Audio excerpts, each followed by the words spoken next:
Welcome to the Damascus Encounter once again. On the program today, we continue with the story of our guest, Ishaya Zachariah, who works now as the producer for Hausa language on Adventist World Radio. He told us the story of how he started as a literature evangelist and eventually reluctantly got the job as the producer for Adventist World Radio. But so much has transpired after that, and we'll be getting into all of that as we meet again with Ishaya Zachariah. Welcome to Damascus Encounter. It's a pleasure, sir. So let's take it up from your experience now as the producer. So you settled into the job, you started, but there was an experience you had. You got this job because you always prayed. You felt like working for Adventist World Radio. But you approached somebody at a time who told you, why do you want to work with Adventist World Radio? Do you want to share what exactly he told you? I approached someone who works with a foundation, specifically the Springtime Development Foundation. He used to come to the north to do developmental projects and also give scholarship to Adventist students. Okay. So I approached him and I told him, because each time he comes, my father, being a staff of the conference, takes him around. Okay. So I approached him. I said, sir, I need scholarship. What do you want to study? I told him I want to study mass communication. He said, mass communication, how will the church benefit from the scholarship after you are done? Because we are sponsoring accountants and pastors, theologians, so that when they graduate, they can be accountants at the conferences and then pastors in the field. But as a mass communicator, what will the church benefit? The church? And I told him, there's Adventist World Radio Studio in Nigeria. I can work there. He now told me that no, Adventist World Radio, have you been hearing them? The studio is just there, a studio that will even soon pack up. Now, after that discussion, the next time we met was like 3 months or 4 thereabout. We met at Babcock University campus. Okay. He came, he saw me. What are you doing here? I told him that I'm working with Adventist World Radio. He said, what? I'm working with Adventist World Radio. As what? And I told him as producer. I don't know if he remembered the discussion we had with him. And at that period, the students that were given admission were given scholarship from northern Nigeria. Were on campus 100 level at that time. They came for 100 level, and then I came in as a worker, a producer for Adventist World Radio.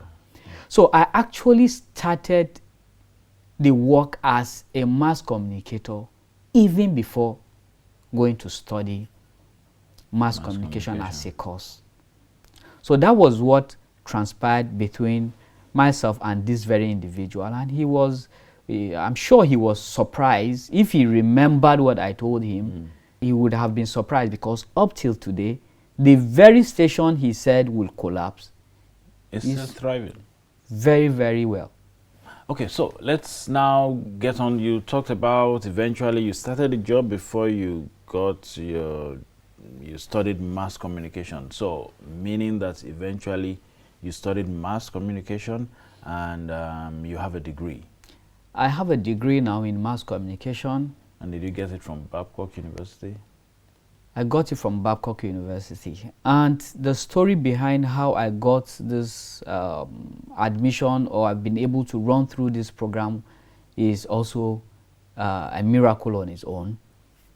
When I came in, I started work with Adventist World Radio in 2004, November. when I came in January, my director now asked me to apply and begin my study. So I started wondering. It was the same person who told me on phone that we don't want to pick non-graduates because they will want to go back to school. And I'm just barely 2-3 months into the work, and he's advising me to get the form. He encouraged me, and I bought the form. But when I applied, admissions were given, I got the admission. To pay now, tuition fees and the rest became a problem because I couldn't raise the money. And I was just fresh in the work. I don't have the money to pay. Do you have idea how much the fees was? I can't remember how much was the fees then, but I only remembered when after I got admission the second time, because I had to defer. Okay. Since I was not able to. So you deferred the first time and then you applied? Yes, so 5 years later, we applied.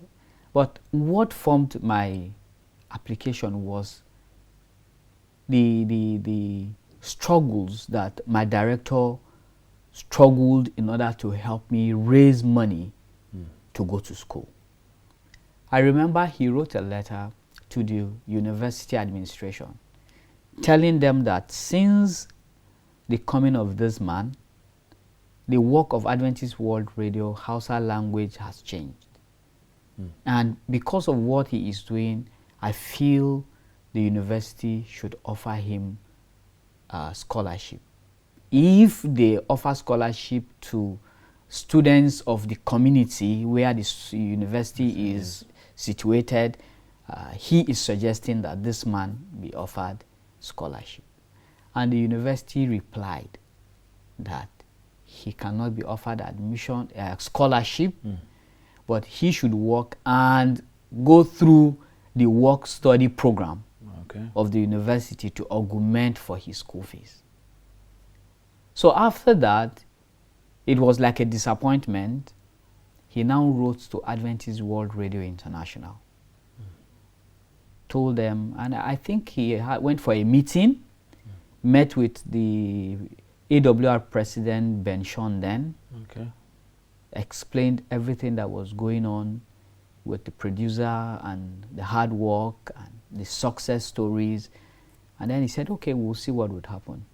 The next call I got was a letter that Adventist World Radio AdCom had met and had voted that I'll be given scholarship to do my undergraduate program at Babcock University, which is out of what they do. It was a rare thing.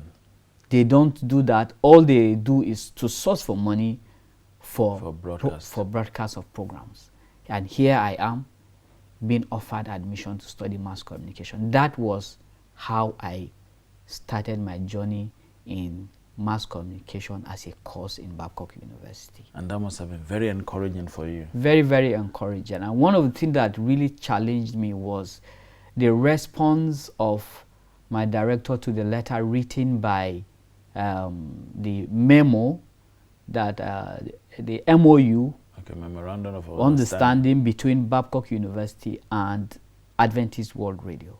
Now, I got a copy of the letter because he replied the letter and I was copied.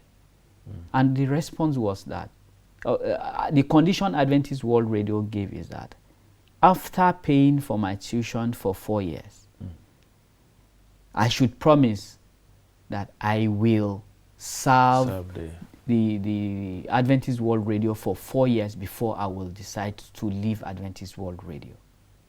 And he said he vowed with his life that this person will not disappoint.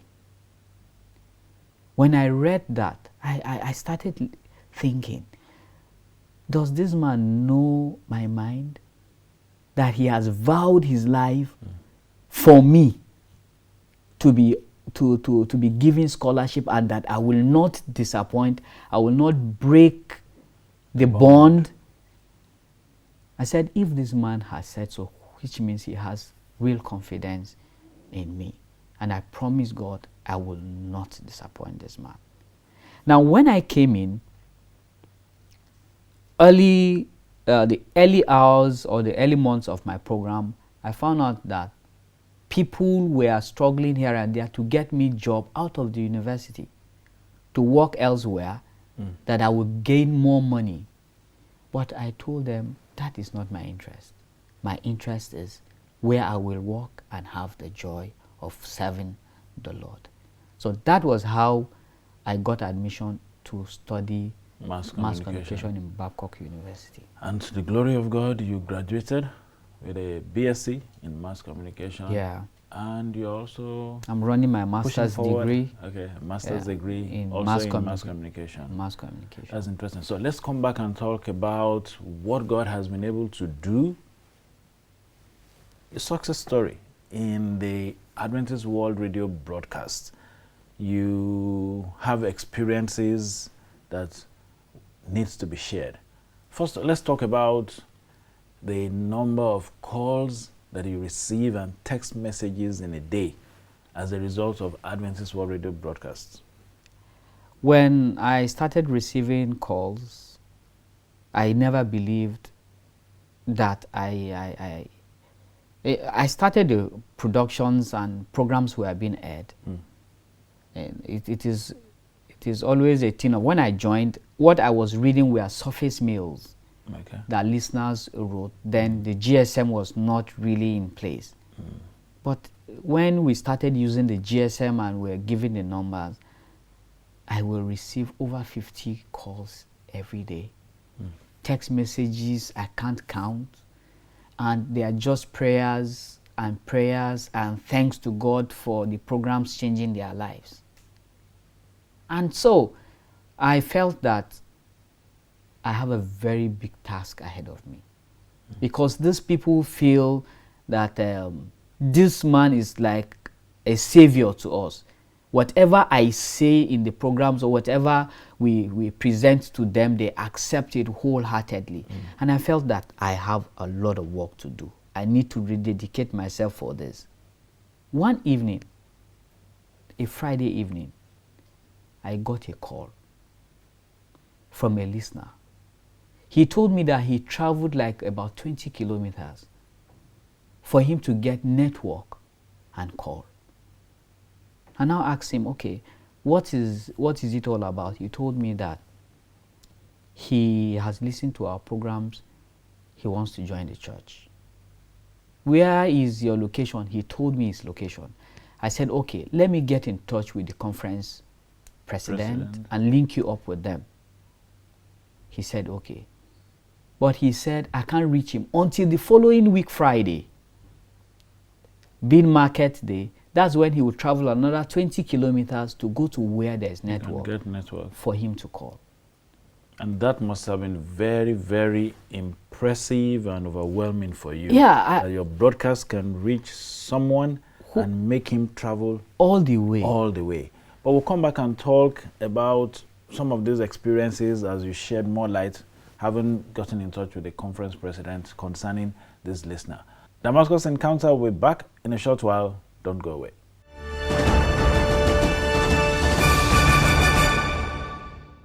Welcome back. And the story continues on Damascus Encounter. Ishaya Zachariah, producer, Adventist World Radio, his experience and that listener that traveled 20 kilometers just to make a phone call to reach the Adventist World Radio studio. So, you called the president of the conference, and what was the result of your speaking to him? Well, the conference president located them, and then called me back that he met that community already worshiping on Sabbath. The whole community? Yeah. A family in the community, 2 men with their wives and their children. After listening to Adventist World Radio programs, they got the message of the Sabbath, and because of the advice we'll give, he gathered the family. They started worshiping together with the family. And they raised a little bacha where they come every Sabbath, they worship. So that's by that you mean a small shed or like worship place? Yeah, a small shade where they come they have arranged blocks, Okay. like Yeah. seats, Place and of then worship.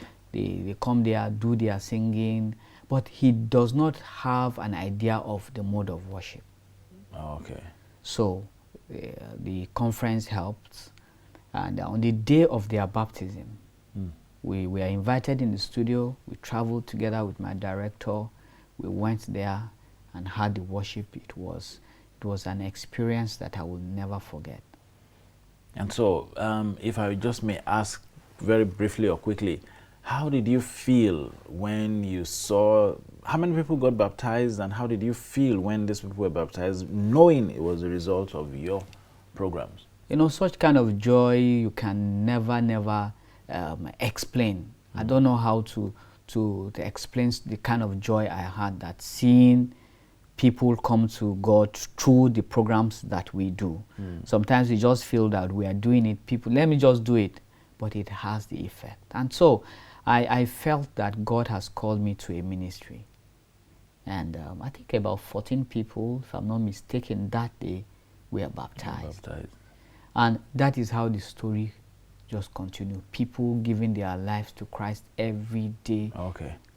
So let's fast track to some of the beautiful experiences you can recall now as a producer and as a presenter. And I've seen people meet with you and they get all excited because they see you are the one. So the different places you have been to as a result of this program and what the experiences are you want to share. And these experiences are many that time will not even allow me to share some of them. But let me pick one one that is interesting to me. Okay. We were traveling to the far east northern part of Nigeria to meet with Adventist World Radio listeners. Myself and the team that were moving together got to a police checkpoint. And then we had our Adventist World Radio T-shirts in the vehicle. So we got to a police checkpoint. They flagged us down, we stopped. And they asked us to park. So when we parked, the police officer that came to check, after he looked into the car, his eye now saw the logo and the inscription of Adventist World Radio. He screamed, "This is my station." So the pastor that was driving the vehicle, who is the present conference president of Northeast Nigeria Conference, said, "Wow, do you listen to Adventist World Radio?" He said, "Every night, every morning, I don't miss that program." He now asked him, "Can you tell me the name of somebody that you know in the programs?" He now said, "Ishaya, Zachariah." "You know him?" He said, "I've never met him, but I can't forget that name." He said, "Look inside this vehicle. Who do you think is Ishaya?" He looked and he said, "You are the one." That's the pastor? Yeah, he told the pastor, "You are the one." He said, "No." He looked and pointed at the photographer amongst us, who is huge and big. He told him, "No." You know, all the while, everywhere we go, people look at the biggest among us to be the Ishaya. So the president now told him, "This is Ishaya." He looked at me. He said he didn't believe. So when I told him, I greeted him, he said, "He is the one. This is the voice." He came, he hugged me. He was so excited. The other police officers came. At another time, we were traveling to that same, after a year or so. This police officer was not on duty on that particular day, because we now kept communicating after the first encounter. He forced himself to be at the checkpoint in order for him just to see the team.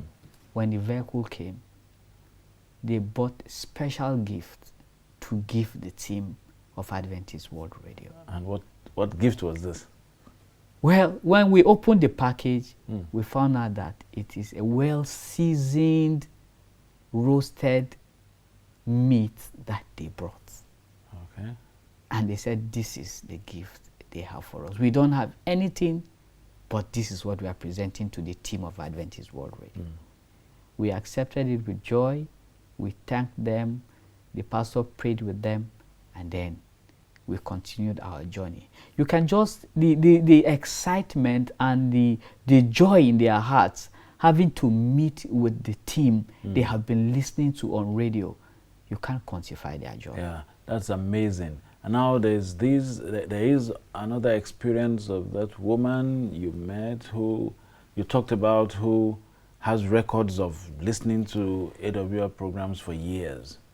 This woman listens to Adventist World Radio, and anything you say, Bible quotations, name of the preacher, topic of the sermon of that day, she records them. And if you repeat a program, she already knows that this is a repeated program. On that day, it's not just like a diary that she keeps for programs. And then she will write Tuesday 15, so day, preacher, pastor, this and this, Bible text, this and this. She will now write repeated sermon of, she will backdate the date of that sermon. So she already knows that this sermon was preached at a particular day. She will jot it. She has all the record. Carton, where she had jotters that she kept. She brought one of the jotters to show me, my director and I and other members that we went, to show us the records of what she does. She lost her son. She was mourning the death of her son. But when it was 8 p.m., she sneaked out of the room, went to the back of the house, locked herself somewhere, and started listening to Adventist World Radio at 8 p.m. Left the mourners, but she will never miss, even though she's mourning. People were gathered to mourn with her. She left them mourning, and she out went to listen to Adventist World Radio. That's amazing. So, if we begin to count down and look back, to the glory of God, I believe now you're married? I am married. And you have kids? I have 3 children, 2 girls and 1 boy. And 1 boy. And by the grace of God, everyone is doing well. Perfectly well, to the glory of God. So if you put your story together and you were to speak to young people, because we live in a time when everybody is gunning for the big jobs and we want money, times are hard. What would you be saying to young people, upcoming, growing, graduates, about how beneficial it is to serve God? I got a job that I was to be paid 120,000 naira, and my salary then with Adventist World Radio was 14,000 naira. But I told the person who offered that job to me that I cannot accept that job because I've not seen that I will be happy doing that work. I prefer to earn my 14,000 naira and be happy doing the work of my master. If you do the work of the master, he takes care of your own work. He does things that you can never imagine you doing. People say, do you know that if you accept these jobs out that are being offered to you, the level at which you will be, no one can compare. And I do tell them that if not because of the job that I have doing now, this level I am, I wouldn't have reached this level. I can make the money, but even the joy is not there. So what is the essence of doing getting the money when there's no satisfaction? So I will pass the message to the young ones today, just telling them that their trust should be on God. Let God direct their footsteps. If you take your own decisions, you will crumble. And God will always provide every other thing that you need. If you do His work, He will always be there for you. And so Adventist World Radio, as a producer, presenter, this has given you opportunity to do some other things. When I came in as a radio producer and presenter. Today, I handle the camera. Okay. I do a lot of things that even professionals are surprised that I do. I have a YouTube channel. Okay. I do nature videos, and people are calling to appreciate God in the videos I shoot. My nature video, if you go on YouTube, Niger Nature Bliss, the name of the YouTube channel is on screen. Okay. You will see what I do there.